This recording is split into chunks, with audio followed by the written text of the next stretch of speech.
Aujourd'hui, je voudrais qu'on parle de la motivation, des techniques de motivation. Nous en avons abordé le sujet lors de la première session de challenge en ligne que j'ai organisé récemment. Mais je préfère y revenir parce que c'est la fin d'année et que nous allons prendre de grandes décisions et dont nous avons besoin de beaucoup de motivation pour pouvoir les mettre en pratique dès janvier 2025. Bonjour mes chéris, j'espère que vous allez bien. Bienvenue sur notre chaîne YouTube Talk with Mispa. Je suis Mispa Bimai, entrepreneur et motivatrice. Ici, on parle d'épanouissement, de bien-être et d'estime de soi. Le but est de rallumer, de réveiller votre confiance en vous et ce charisme-là qui sommeille en vous. Donc, sentez-vous chez vous comme avec votre meilleur ami. La motivation, c'est cette énergie-là dont nous avons besoin pour mettre en pratique nos idées et réaliser nos objectifs. Avant de commencer, likez la chaîne si vous aimez notre contenu, partagez, commentez, mais surtout abonnez-vous.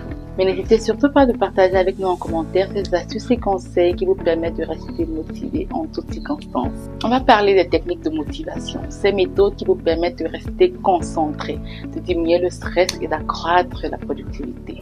Première méthode, la méthode Pomodoro. Je ne sais pas si vous en avez entendu parler, mais c'est cette méthode qui vous permet de fixer un temps de travail, d'y rester très concentré et de prendre une petite pause avant de reprendre votre travail. Comme vous le voyez sur le tableau, elle permet de se fixer une tâche, d'y rester concentré, loin de toutes les distractions, parfois avec le téléphone en mode silence, loin de tout ce qui est sonore et tout ce qui peut vous perturber, d'y rester concentré 25 minutes, prendre 5 minutes de pause après que la tâche a été effectuée et maintenant reprendre encore plus concentré.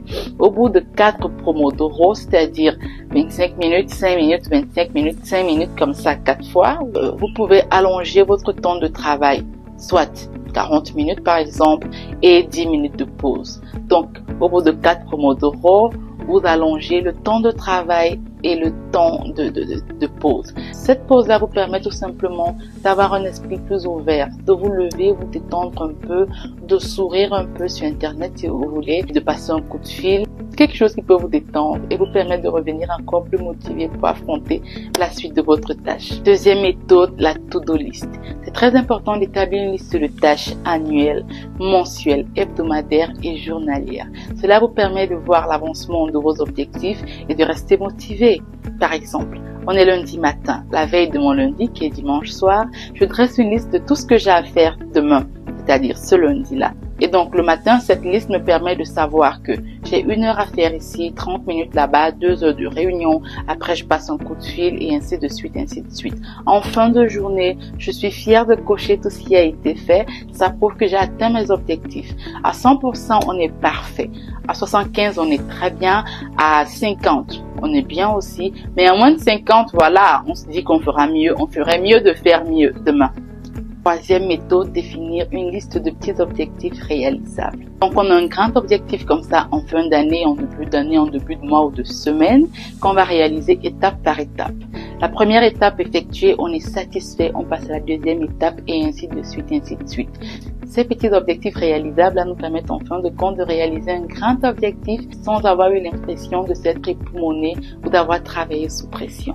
4. Récompense et réconfort. Je dis souvent qu'ok, on a des projets, on a des objectifs, mais la vie, elle est courte et elle est très belle pour être vécue seulement sous pression. Apprenez à respirer, à vous faire plaisir. Cette forme de motivation-là vous permet de vous récompenser vous-même après avoir réalisé une tâche et c'est très important.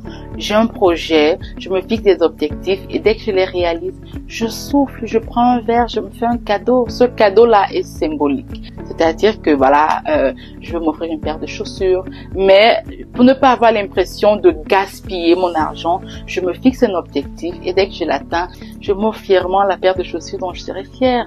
C'est symbolique, c'est réjouissant et c'est motivant. On va beau se fixer des objectifs, surtout en fin d'année comme ça, c'est très tendance. Tout le monde sait sur quoi il va repartir, tout le monde est décidé à changer, tout le monde est décidé à faire X ou Y, mais sans discipline, sans décision et discipline, ce serait très difficile d'y parvenir. Donc, éliminer les distractions, réduire, diminuer considérablement ces distractions. Elles peuvent intervenir dans le sens de vous déséquilibrer un peu, de vous détendre de temps en temps après avoir atteint un petit objectif réalisable, comme on l'a dit plus haut, mais éliminer les distractions qui vous prennent du temps, de l'énergie, de l'argent inutilement. Voilà, j'espère que cette vidéo vous a beaucoup aidé. Partagez avec nous en commentaire ces astuces-là qui vous ont permis d'être motivés tout au long de cette année. Mais n'oubliez pas d'activer la cloche de notification pour ne rien rater de nos futurs thèmes. Bisous!